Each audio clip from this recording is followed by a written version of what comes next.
Meaning of male chauvinism.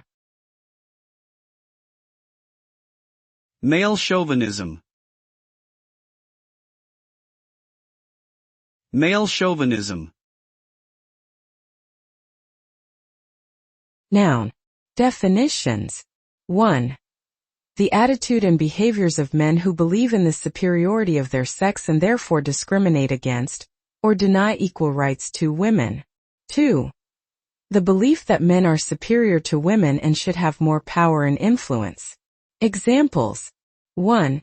His male chauvinism was evident in the way he spoke to his female colleagues. 2. The company's policies were criticized for perpetuating male chauvinism.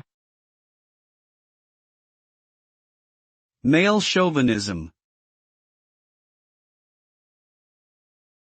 Male chauvinism.